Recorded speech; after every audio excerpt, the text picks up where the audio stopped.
And we are live on Drummers Education Connection. Chip Ritter, could you give me your best Rick Stojak, please? All right. I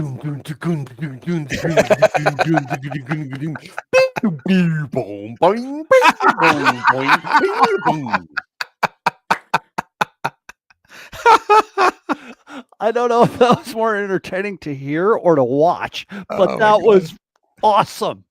That's the really best intro we've ever had. Thank you. Show's over. Everybody, welcome to Drummers Education Connection. It is Tuesday morning, 11:04. I am here with two of my dear, dear, dear friends in Tucson, Arizona, the walking, talking drum machine, Chip Ritter. Hello. And up in the Bay Area, Jeremy Steinkohler. What's up, everybody? So, today we are talking about mindset mastery. Josh on YouTube, how are you, buddy? How are you? Thank you so much for tuning in.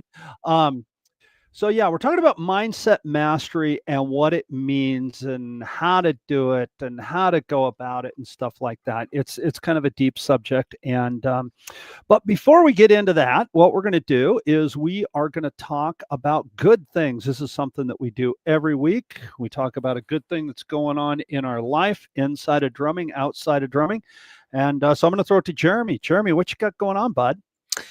Mine's going to be drumming related this time. I had 3 gigs this past weekend with 3 different groups, and it was all really, really great shows and really, really great fun. The first night was with this piano player I play with, Sam Rudin, and the bass player, Asiet, who's played with Art Blakey and Abdul Ibrahim and all some real jazz heavyweights. So that was kind of cool to play with him, and it went really well. Great chemistry.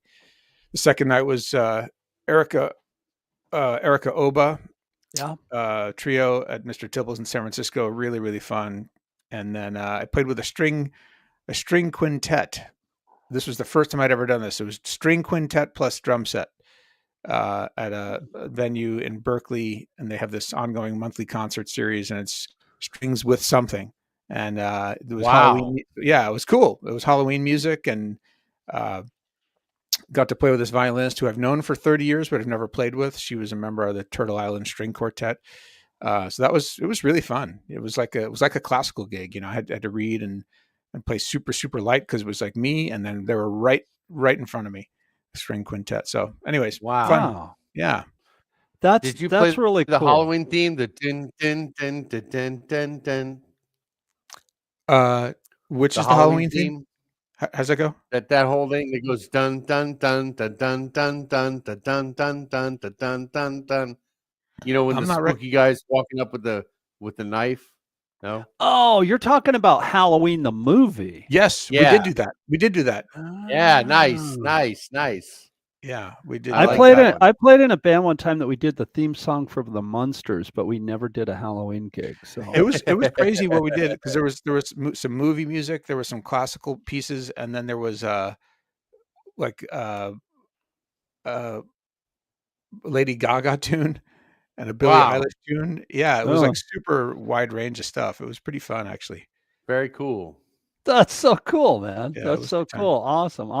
Well, Chip, what do you got going on, dude? You know what? I did a show last night at the Gaslight Theater with Lisa Otey and the Desert Divas, and I did really good on my solo. And at the end of the show, we got a standing ovation, so that was always a good feeling. You know, everybody in the whole room just stood up and cheered for more, and it was a big encore thing, and I felt really great about that. That's good. And then I have the Team Ritter giveaway this Friday on a live episode of Deck at 11 a.m. Pacific, where we're going to give away a trick snare drum and all kinds of cool prizes. So I'm stoked about that. And the Drumathon's coming up on Sunday. So that's my good thing.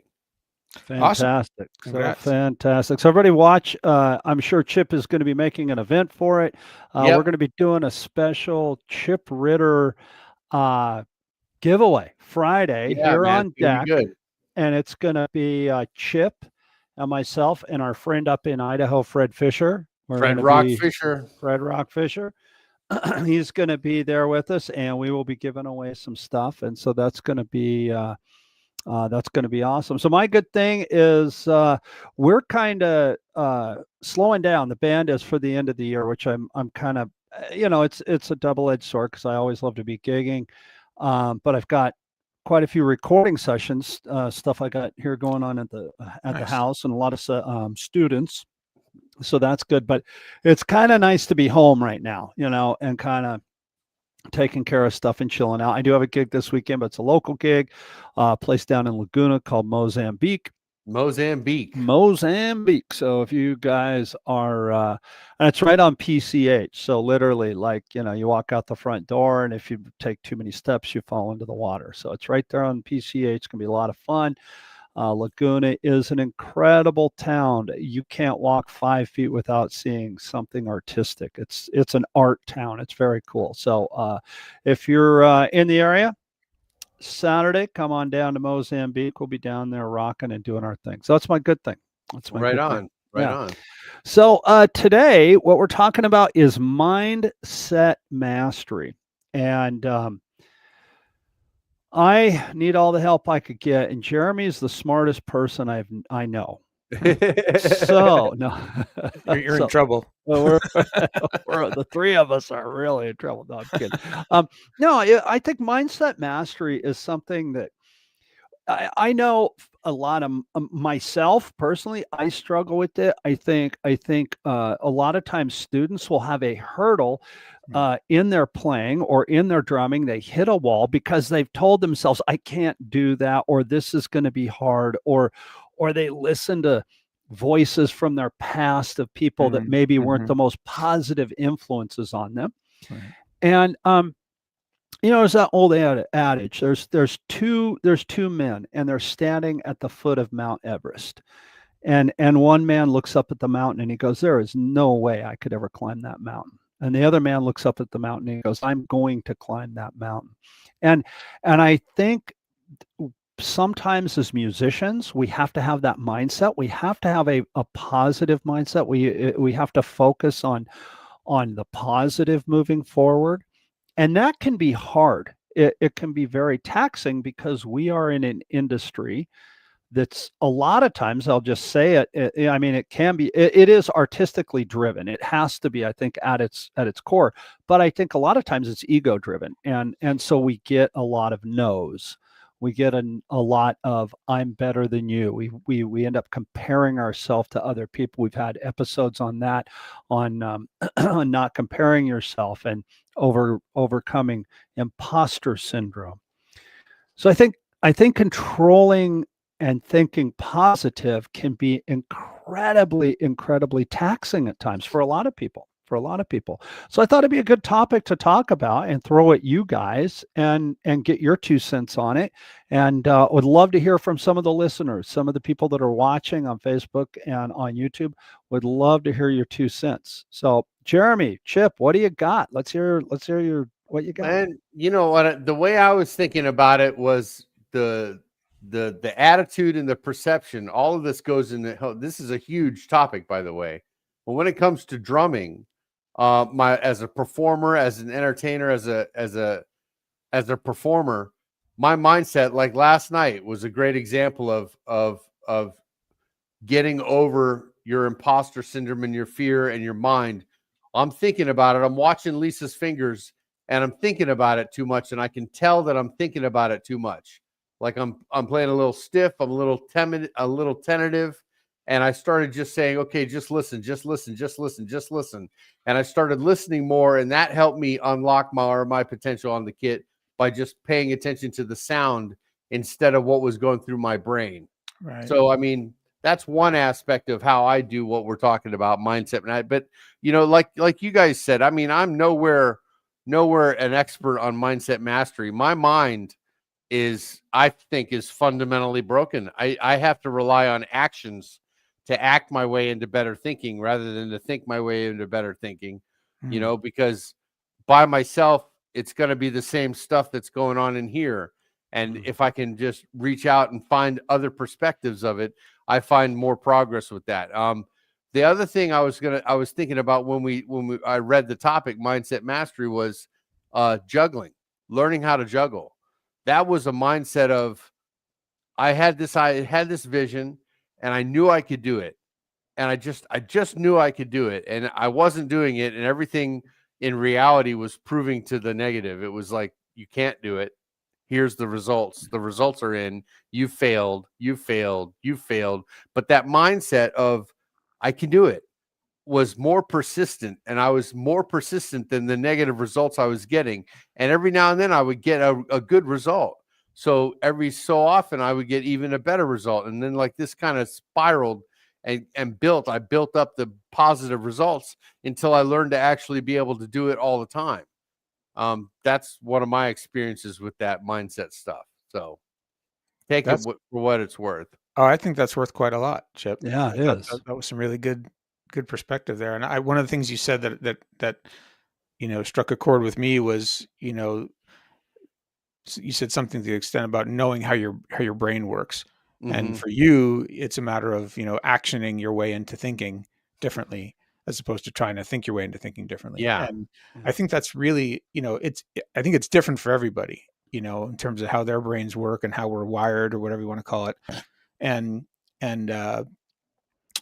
what turn out to be effective strategies for one person may not be as effective for somebody else in terms of, getting your head we're right. all different. Yeah. Right. And so, I'm here to offer my experience about what's worked for me and with some of my students, but I know that can be different for everybody. And I'd love to hear more perspectives from our listeners about things that they have struggled with and things that they have succeeded with, or still works in progress. Because you know what, no matter what we say today, we're all works in progress, right? Mm-hmm. I mean, mm-hmm. Mastery is kind of a funny word because, you think about playing paradiddles or a groove and you can master a style of music and this and that. But, this is an ongoing work. It's an ongoing effort, and you're never there. You never arrive. That movie, I was just going to say that the word mastery in Kenny Werner's book that we've got, it implies, he said something about you've mastered the fork. You've been able to repeatedly get the same result with a fork from the food into your mouth without stabbing your cheek. Right. So, I mean, there is a form of the definition of mastery in the way that you can get repeated results. Right. But mindset mastery, to me, I mean, it feels like no matter how good you get, even the Dalai Lama, like, will admit that it's still a fluid, dynamic thing.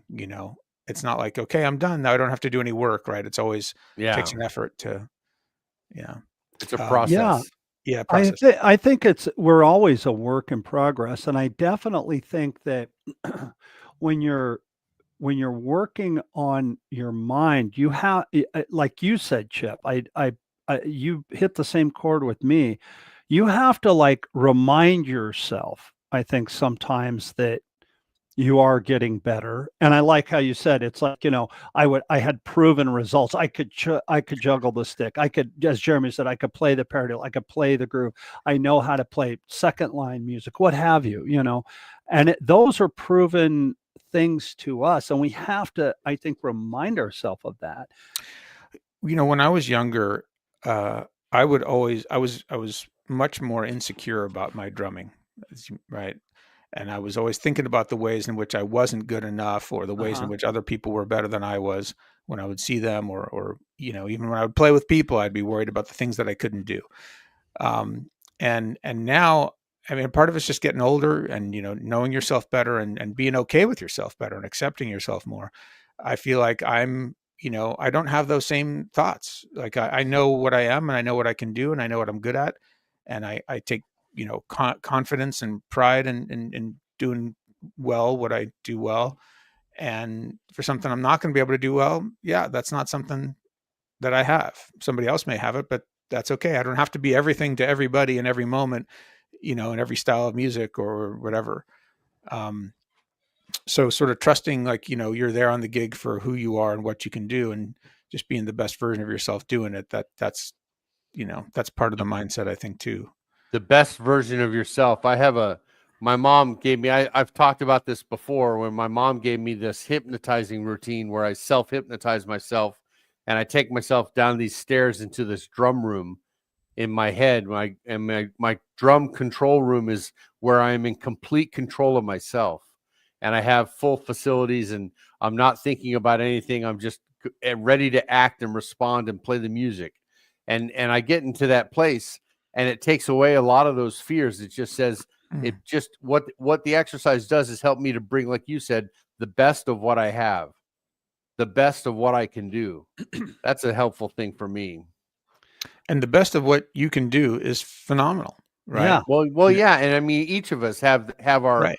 we Right. have our lane that we Right. excel in. And so that's where I try to send my focus when it comes to a live performance. But, learning, struggling, there's a certain amount of struggle that I like to see in my students. I don't want them to just get something down and fly off the handle. Like, it's refreshing to me to see them, okay, break it down and have to slow down and step through something, and to watch that creative process of how they learn. Because like you said, Jeremy, everybody's different. Everybody's got a different learning curve. Well, this is what I mean when I was in the beginning, I was thinking about mastery. Like, even though you can master different skills, like, you're never done. We're never done learning. We're always improving, or, striving to improve or learn and grow. And that, hopefully that happens till we die. Right. Right. Whether it's with drumming or anything else, just being a better human being. But, shoot, I had a train of thought that just left the station. Shoot. Well, I remember. Okay, go ahead. So one of the things that I think, when I think about mindset mastery, I think a lot about, that we often are our own worst enemies, and that our own negative thoughts get in the way of us realizing our fullest potential in a given moment. And Chip brought up something in the beginning. He said, I just listen, and that helps him get back to a place of being present and not letting all those negative thoughts impede on his ability to execute. And I think that's really, to me, the biggest piece of this, what this is about, as far as like, how can you be a better drummer or dancer or athlete or artist by mastering the mental game, to me. And there's, God, there's loads of books written about it in every sport and every thing. It's a lot of it has to do with, learning to quiet the voices in your head, your own self-critic that gets in the way of you doing the thing that you have trained yourself to do well. Yes. Right. And that's a lot about what Kenny Werner's book is. If those of you are familiar with it, it's called Effortless Mastery. And it's a book on this subject and about meditating and sort of getting into the right headspace when you play, and getting rid of, the editing or critical brain that is always sending you the messages that you're not doing something right, or whatever it's going on, whatever it's saying, it's taking you out of being present in the moment. Yeah. Correct. I have that book on my shared screen thing. Oh yeah. I can put that up. It's highly recommend. I mean, just buy this book if you've never heard of it. It's an amazing book. It really is. It will change your whole attitude. I was on a cruise ship in '98, and there was a bunch of jazz performance masters from all over North Texas and Berkeley, and all these great college players that just graduated, and they were waiting for the book from a guy that was coming from another ship, and they put a list. They had a list down waiting to read that book. Yeah, it'll change your whole outlook on life, on playing. Really good stuff. It's really good stuff. Well, I agree with everything that you guys are saying 100%, and I do think that the mind game is, again, back to what I said at the beginning of the show. It's the one thing that I think hinders us all. And as you said, Jeremy, you can read so many books on performance, and it's not necessarily music performance. It could be business performance. It can be sports performance, whatever. And really what messes with us a lot is our mind. Look at Shaq, one of the best basketball players to ever play the game, but the guy couldn't hit a free throw to save his life, and it was all up here. I mean, he was horrible at throwing free throws. And I think that sports and music equate a lot. And we all have that. We all have the inner voice. We all have that critic. And I tell my students this a lot. Learning to be able to, as you said, both of you, be present and in the moment is so important. Let's say that the three of us wanted to be great football players. We wanted to be great quarterbacks, right? And so our whole life, from the time we were 8 years old all the way through high school, trying to get into college, to play football, to hopefully one day get in the NFL. Well, if you're going to do that, you're going to be surrounded by like fantastic football players. Like you're going to be around like the best football players in the world if that's what you want to do. In our case, we're drummers. So, case in point, I'm sitting here talking to Jeremy Steinkoller and Chip Ritter, two of the greatest drummers that I know. You're going to be around, you surround yourself with greatness on purpose. You do. You're going to be around great players. We're going to PASIC in a couple of weeks. We're going to be seeing presentations by Dave Weckl and just so many amazing drummers. And we're putting ourselves in there. Well, when you find yourself in a performance area and you're doing a gig, you're doing a clinic, you're doing a master class, those people who are great are probably going to be there watching you. So that's when that voice kicks in. That's when that voice goes, okay, there's Jeremy. Don't blow it. There's Chip. Don't choke now. They're watching. We have to learn to quiet that. We've got to just smash that thing down. And I think there's two schools of thought. Sometimes people will say, well, you've got to recognize it and let it go. Other people will say, you got to beat the little guy down, whatever. However you do it, you have to learn to do it. I remember I know it must have been March or April, we were playing at the Coach House down in San Juan Capistrano. Coach House is a legendary concert venue. There's been so many great live albums recorded there. It was a Thursday night. We were playing. Place is sold out. And just off to my right, there's like three amazing drummers. One of them a world-renowned drummer, a very famous business manager, and all their girlfriends and wives. Don't choke now, Bart. So I have to put my mind, hey, look, it's me and my drum set. The band's here and we're doing our thing, but right now it's me and my drums. I've done this a million times. This is just another gig. Just play the gig. Learning to do that is hard. It's hard for me. It's really hard for me. And I have to really focus on that stuff. Go ahead. One of the I've mentioned before on the show that I play golf, and one of the things that happens in golf is you're standing up on the tee box and there's like water on the right and there's trees on the left, and you're thinking the common mindset is like, don't hit it in the water. And sure enough, like 9 times out of 10, that's the next thing that happens, right? So one of the things they teach you in sort of strategy and mindset mastery, let's call it, is focusing on what you want to do as opposed to what you don't want to do, right? So when you say that again, focusing on what you want to do instead of what you don't want to do, instead of avoiding, focusing on avoiding what you don't want to do, focus on actually doing what you're trying to do. So instead of thinking, oh, don't hit it in the water, think hit it in the fairway. Those are that's two different ways of looking at the same thing, right? Hit it straight, or don't hit it to the right. Well, both of those equal hit it straight, but one of them is focusing on the negative and one of them is focusing on the positive. Yeah, Tony Robbins has the thing where he went to school at a racetrack for a racing school for the car racing on the cars and the tracks. And they said when they get into a spin, they put you into a spin on purpose. And they teach you to focus on the road, not the wall, because most people think, oh, the wall, I'm going to hit the wall, and then they hit the wall. And so they focus on the road, and they end up getting on the road, much like you're talking about with the golf. Yeah, well, it stemmed from Bart saying, here he is, you're about to play a show, and there's these people he wants to impress or make him feel a little nervous, and the thought that runs through his mind is don't choke. Yeah, that's focusing on what not to do, right? Yeah. As opposed to, oh, let me, whatever, you focus on your breath, or you focus on that first groove, or you focus on just doing a good job. You're focusing on what you're intending to do, what you're trying to do. Right.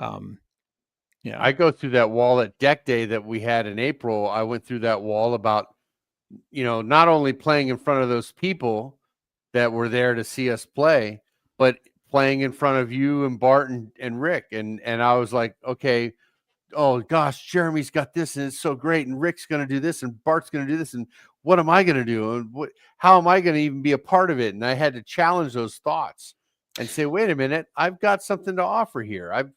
I've got my own little special sauce that I can bring to the table. And it was a conversation in my head that I had to have to get me in the right perspective. And let's be clear, Chip can play circles around all of us. No, So for, you know for what Chip, I mean? for Chip to be, worried about, that, it's like, well, it doesn't matter what level you're at. Yeah. Right. This stuff is these are the demons we all fight and all face. And it doesn't matter, if you're at the top of your game, or if you're just starting out, or if you're midway along the path.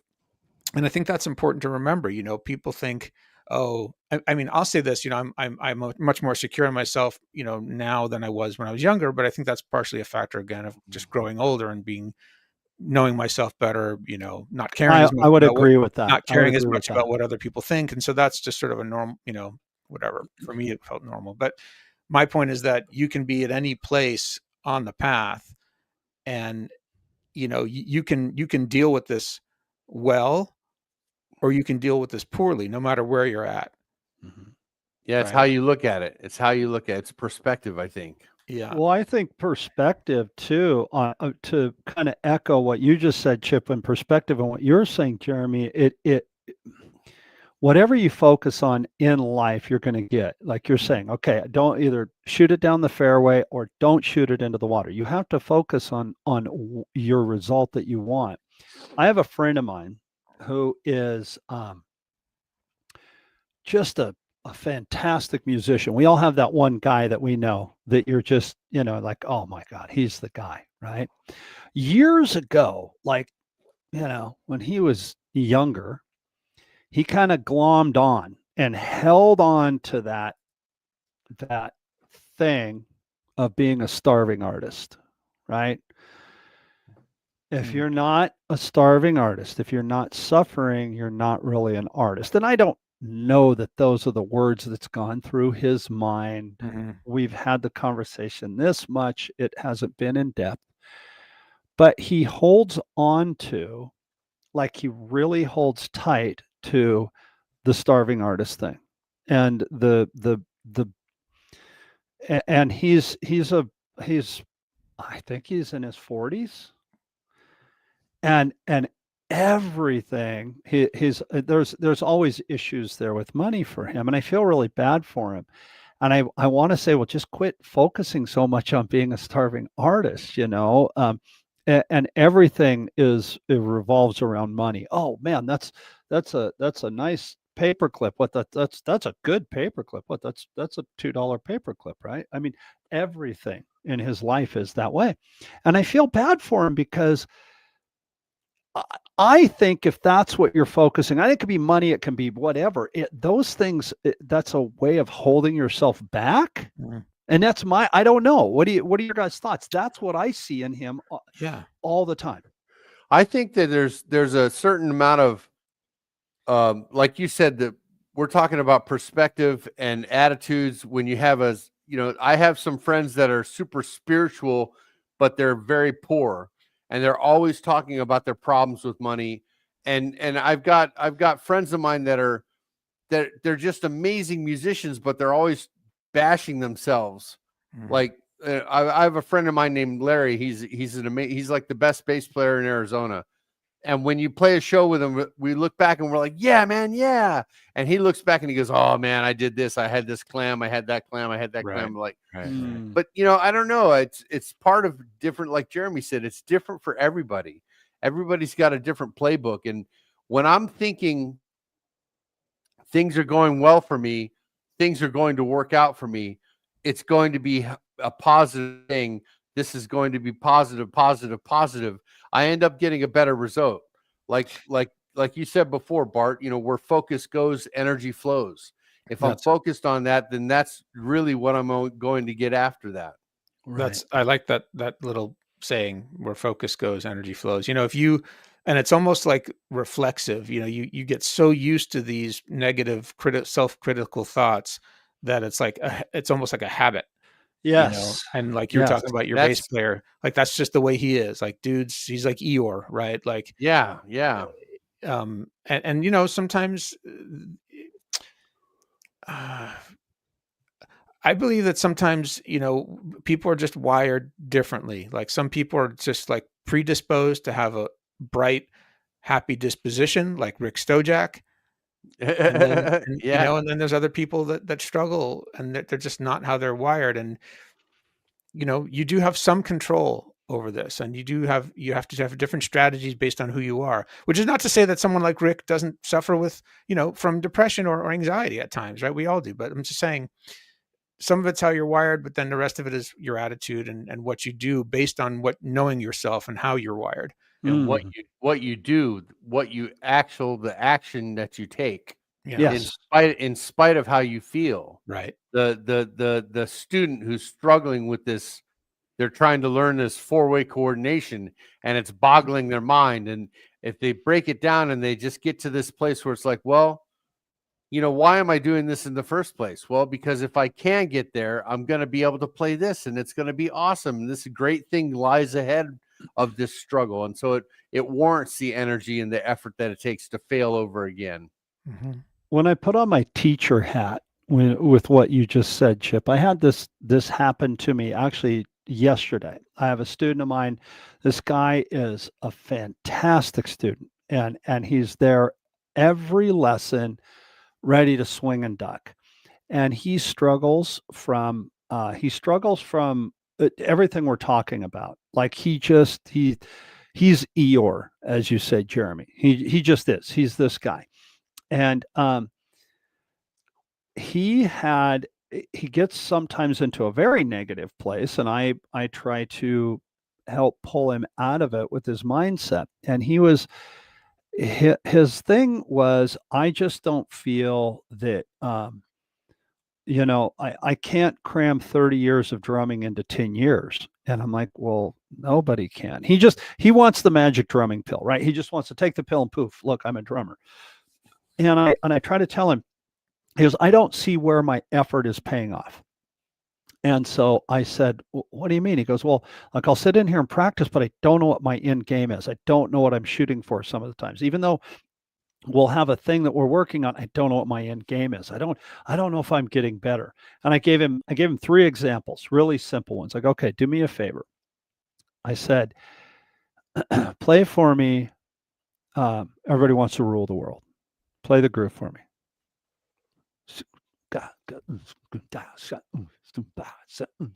He does it. Okay, great. I go, now Take the Money and Run.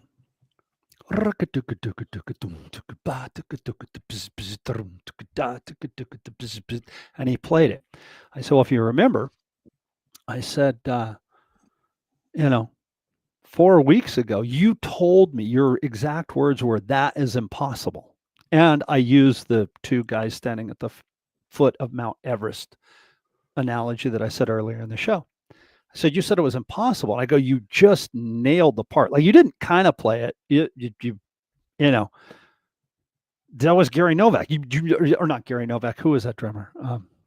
Anyway, irrelevant. I go, you Gary Malaber. I go, you nailed it. You totally nailed it. It sounded like Gary Malaber. You did great. And I go, play some 5-stroke rolls. I go, look, could you do any of those things 2 years ago? No. Okay. So sometimes I think it is a matter of perspective. His perspective was, I don't know, I'm never going to be great. Well, no, you are great. And what I had to remind him of and think backwards, right? Think to where you were 3 years ago and think of where you are now. And that's what my teacher had on, right? That's my how I would help a student. And sometimes I think we have to put our teacher hat on for ourselves. Yeah. And go, okay, well, what would I tell a student if they were struggling with this? Or totally good advice. Or what would if you're not a teacher and you're struggling with this, what would you tell a friend who's yes, yeah, right? Well, what? You're crazy. You're you're amazing. You've got. I can't believe how much better you've gotten in such a short amount of time. Everybody else doesn't have the same, filter that we do when we look at ourselves. Right. You know, Right. I've spent thousands of dollars in therapy to realize one fact in my life is that a lot can be accomplished with a phone call. Mhm. Calling a friend, calling a mentor, calling a peer, and discussing those feelings of inadequacy regarding that specific part or whatever the specific, the obstacle is, and talking it out is one of the best things you can do to get out of that mindset of negativity and back into a positive affirmation. That's one thing I have to say that is so wonderful about deck, and I'll throw this out there to anybody watching, that anybody who sees this in a future video, whatever. If you need help with this, the four of us are easy to find. Um, there's been times we've all had it. I've called Chip, Chip, I'm not feeling so good, and we talk stuff out. I've called Jeremy, Jeremy, oh my God, my life, blah, blah, blah. And he's like, dude, you're A, B, C, and D. And we've all done that for each other. So I think right here, we can throw this into the mix here. Networking, right? Have a network, right? Have Yeah. a network of friends. Look, I know the four of us, Rick, Jeremy, Chip, and myself, we're all busy, right? We're all gigging, doing gigs, giving lessons. We're busy. But I know that if I need to talk to somebody, I can make 3 phone calls. One of you guys will pick up because not everybody's playing a gig. Somebody will pick up, and it's the phone. Help is a phone call away, literally, like you said, Chip. Yeah. And I'm very thankful for that. So I really advise everybody to have that little network of friends. Have that one. If you're lucky enough to have 3 friends that you can call, 3 close friends, that's a great thing. But have a friend, have a buddy, because man, sometimes it's not even that we need a therapist. We just need somebody to, hey, I need to unload, or I need some advice. Yeah, well, that's the same type of thing as far as mastering your mind, the mindset mastery, getting through that unhelpful section of my brain and towards the part of my brain that can be very helpful. That somebody told me that the mind is a horrible master and a wonderful servant. And it's meant to give you information and bring you thoughts and bring you ideas, but most of the time we're trying to think about safety and being safe and secure, and where's the threat, what's wrong, Yeah, what's wrong. If yeah. we let our brains just do the thing without taking that action, or calling somebody like you said and getting counsel, then we're kind of like, we're doomed. We're just in our spiral, like, by myself, of myself. I'm not very good to me on a total, if I look back into my life and think about the gigs that I've played, that I've really done a number on myself and terrorized myself before the gig. And after the gig went great, I was like, wow, that's great. But then, okay, it's on to the next gig, right? So, yeah. Or you terrorize yourself after the gig about Yeah, things that yeah, you yeah. didn't do right, Like yeah, I dropped the stick. I did this, I did right, that. right. Yeah. I tell the story to my students, when they just this week, I had this very conversation with 2 or 3 different students who came in, and they had played shows over the weekend. And I say, how'd it go? I say, well, it went pretty well, but I had a handful of mistakes, and they go right to the mistakes. And I tell them that when I was younger, I used to be so obsessed with my mistakes, I would count them uh, at a gig. And Me so too. after the gig, it'd be like, oh, I had 4 mistakes. The bass drum that was out of the pocket here. I rushed the fill on this, and I would try to get my number down to 0 or 1 or 2, and that would be my rating for how Yeah, how yeah. well I did Based on on the your gig. mistakes. I mean, what a crazy way of thinking, but nonetheless, this is where I was at. And, I don't know what happened, but as I got older, I realized, like, boy, that's really not what music is about. And, whatever things I may be aware of and perceiving as far as, what I'm doing that didn't go off the way I wanted to, 99% of the people in the audience are completely oblivious. And the 1% that maybe perceives it, it's gone in a Yeah, moment. yeah, Mistakes are just moments. And the whole yeah, show, people are there because they want to enjoy the music and get into a yeah, vibe. And like, music is made up of all these moments together. And like, those are just individual flashes that happen and then they're gone.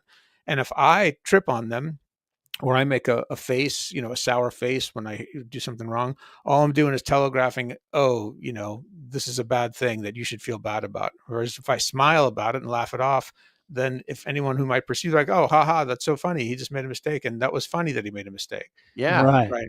Right. But go ahead. I'm sorry. Oh, just that. That's on the to contrast with that. When my students come in and they say, oh, I saw a show and it was a great show.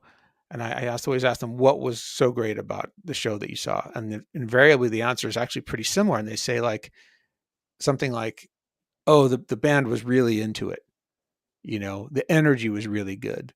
The band and the audience were super whatever connected. And it's like, well, yeah, that's the thing, the piece of the experience that makes it feel like it's a good show. It's nothing to do with mistakes. There could have been all kinds of mistakes in that show, and it wouldn't have made a difference, right? Yeah. But the intensity and the attitude and the presence and the connection, that's what people are after. And last thing I'll say, mistakes, instead of thinking about them like mistakes, you can think about them just like as things that didn't go as I intended. Yeah. I love that. I know? like that. Yeah, that's good stuff. You touched on this, Jeremy, and Chip, you touched on this as well. And it's really easy to walk away from the gig and well, like your bass player Larry. Oh, I didn't do this well. I didn't do that well. And you focus on the negative. And sometimes within a band, it's easy to do that. It's easy to, instead of seeing the forest, you focus on the one tree that was the mistake. Right. And I remember one night leaving a gig, and the gig wasn't bad. I mean, we didn't feel good about it because of a couple of things that happened. But I do remember the particular gig. The crowd was just, God, they were off the hook. They were so into the gig. It was incredible. And we were all kind of leaving, sitting in the bus, and we're beating each other up, kind of not beating each other up, but pointing the finger. We're just like, oh, it could have gone better here, better there. And finally, our sax player, who is a lot like Rick, who is just Mr. Positive Energy, he goes, guys, come on. Sometimes it's just stuff happens. Right. The crowd loved us. And that's to your point, Jeremy. Right. They had no clue that we were having trouble with whatever it was we were having trouble with on the stage. They were having a blast, Right. Yeah. And that's what it's about. My drum teacher, Fred Hayes, told me, he was talking about drum solos because he's one of the best drum soloists that I've ever seen. And I was talking to him about it, and I was asking him about when I'm going through the solo and I'm improvising and I make a mistake or whatever, and how that hurdle kind of shuts me down and it kills my mojo. And he told me the next time that I'm going through a solo and then I make a mistake, try to make it again a couple times. Right. Try to embrace and lean into that and see where it takes you as a musician. And 9 times out of 10, it's a successful trip up, Right. Recovery, and you see, if the better I get at drumming, the more I see like solos. I'm watching other drummers play solos, and the greats like Buddy Rich and Gene Krupa, they were masters of hitting a clunker that you would think in any other situation would be a horrible mistake. And then they dive into it and they go in that direction. It's like, who knows what the mistake was? That was not a mistake. That was a happy accident, and it turned into a great piece of art, There's a famous story that Herbie Hancock tells about playing with Miles Davis, where he was backing Miles on a solo at a concert, and he hit some chord that was just clearly the wrong chord. And, Herbie Hancock was like aghast that he had hit this chord that was so dissonant and obviously wrong. And Miles turns around, he says, "Play that again." And then, just like you're talking about, Chip, they kind of riffed on it and they turned the mistake into oh, that was a cool thing that happened. That's cool. That's cool. Yeah. I like it. And that he tells the story like in this framework that taught him a lesson about mistakes and how to handle them. Yeah. I had every night in the one show that we do, I get a drum solo, right? And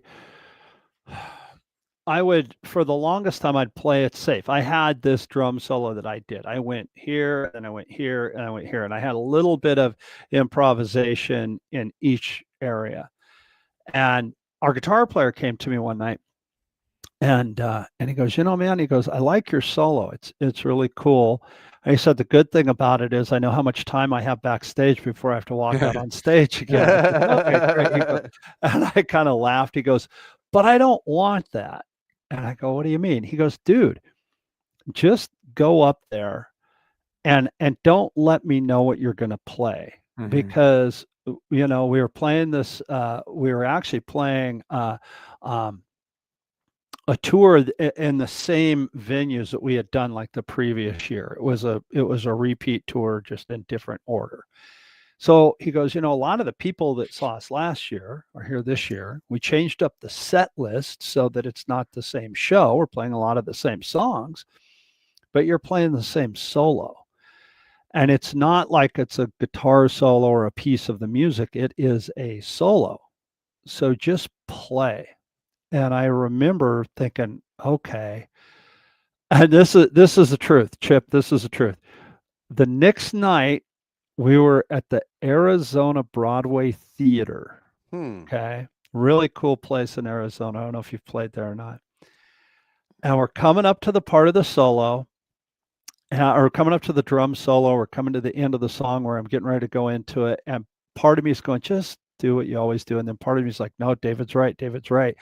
And as soon as the song ends, we do this song kind of retards down, da da do braga do ba, go into the drum solo. Everybody walks off stage. And right as I hit the downbeat to start the solo, there's this voice in my head that said, "What would Chip do?" And so I just you started juggling. I went I threw the drum set up in the air. I couldn't catch it. So I just went for it. And at the end of the night, the two things happened. The crowd loved it. And secondly, David said something to me about it. Our guitar player's like, dude, that's what I'm talking about. So there's that part, and the point of this whole thing, there's that part where I didn't listen to the critic. I didn't listen to the voice. I didn't listen to dude, if you just play an open solo, if you don't start it the way you always start it, if you don't, it's not going to be, you're going to choke. It's not going to be good. Just don't let the people down. If I would have listened to that voice, I wouldn't have done this, and so it's really expanded my thinking. And I kind of get into that mode of, okay, well, if I'm going to make a mistake, I'll make a mistake, but I'll deal with that when I get there. It's broadened me a lot. So anyway, that's my thoughts on that. That's good stuff. And you know what, you just to go circle back on what we were talking about, making a phone call and getting out of yourself and discussing it with another person. You got to that point because of that conversation you had. Right. That other person's perspective on your situation helped you change your mindset. Yeah, it really does.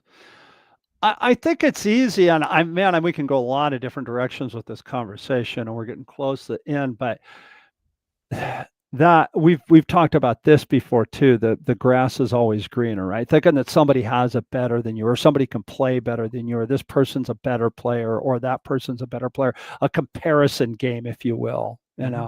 Learning to not do all of the above, I suppose, to your mind is important.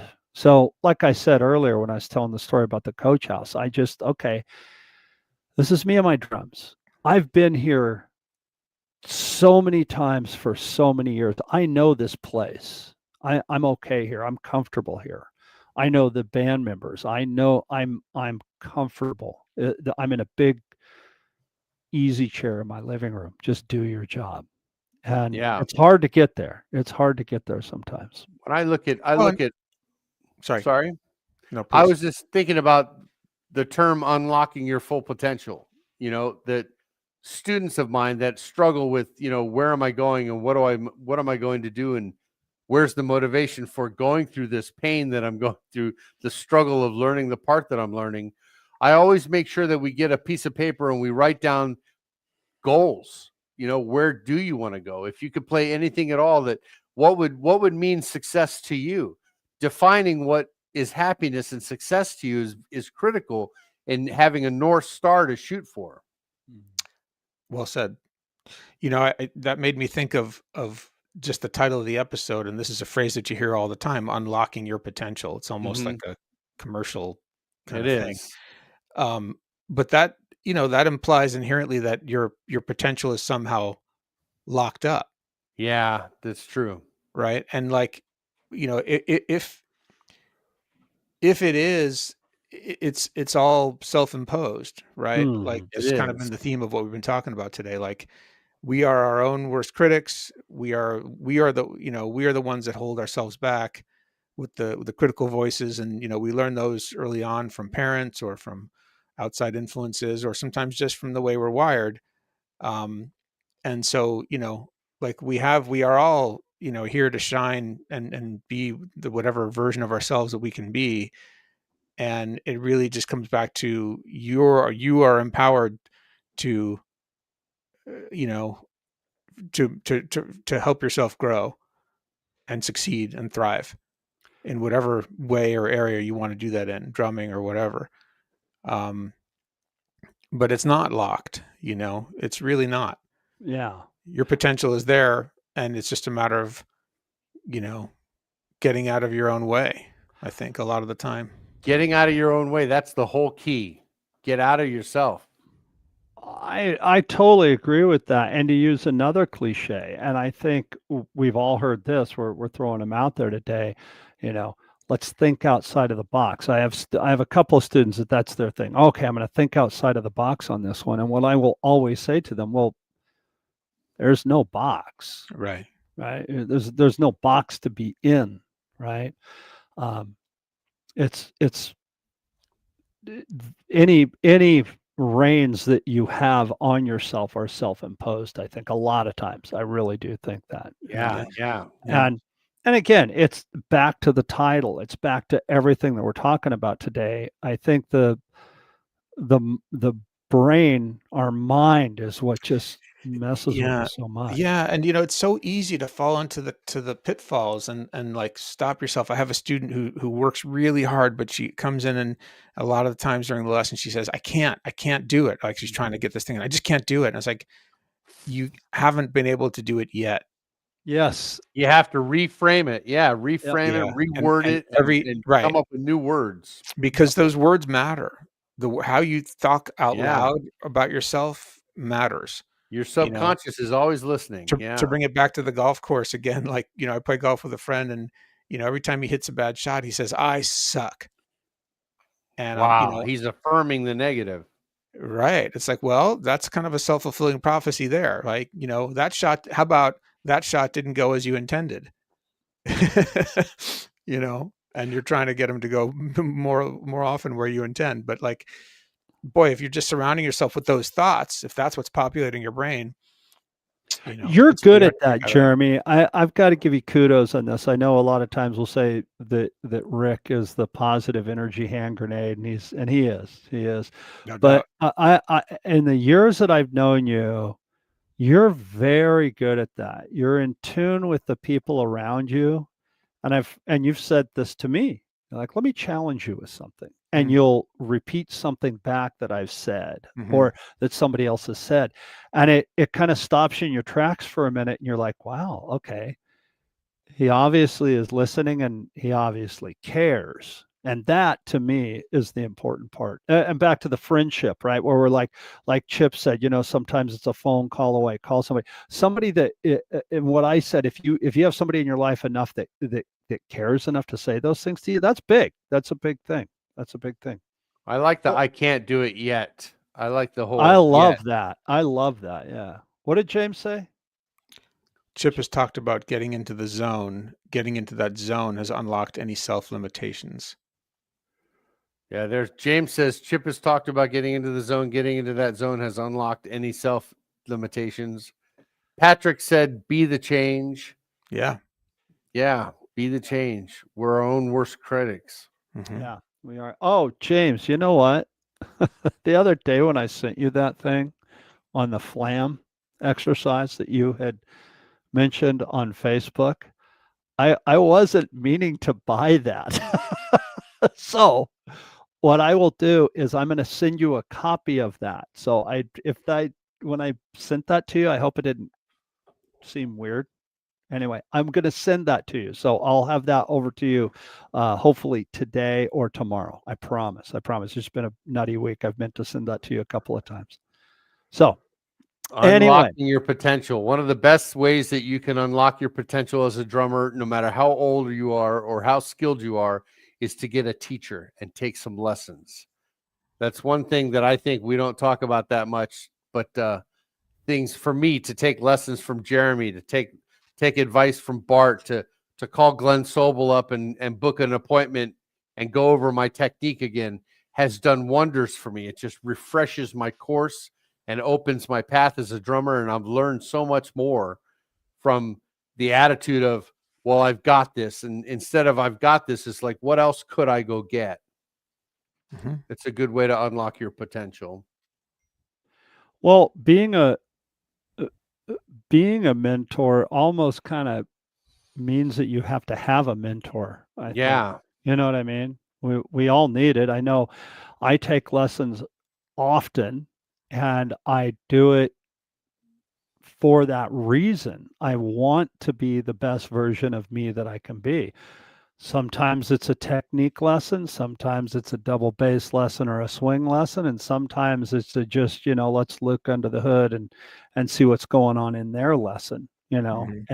And I think that's you're right, Chip. I think you have to always be seeking self-betterment through mentors. You just do. Yeah. I get inspired from my students that are learning these somewhat, to me, are kind of simple things on the drums, but to them are very complex. Mm-hmm. And I watch their process of learning, and it makes me think, what am I learning right now that puts me in that place? Do I have enough on my bandwidth to press down on me and to challenge me like that? Mm-hmm. And sometimes the answer is no. I'm not really in that place right now. So I need to get back there to know that I'm improving on my instrument. Right.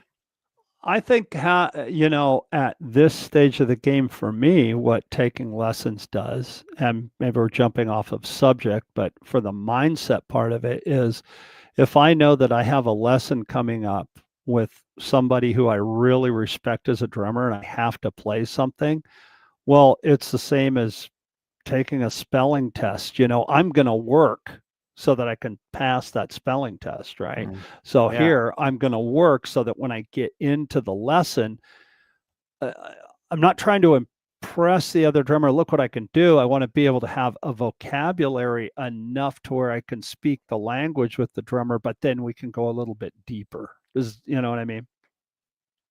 Yep. Absolutely. Yeah.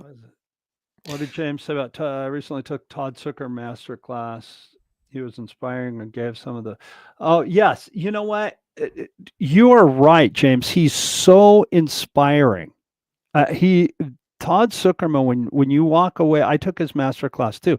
When you walk away, oh my God, it is very inspirational. But then it's up to us to reach down into that determination to do the work. You know what I Right. mean? Yeah.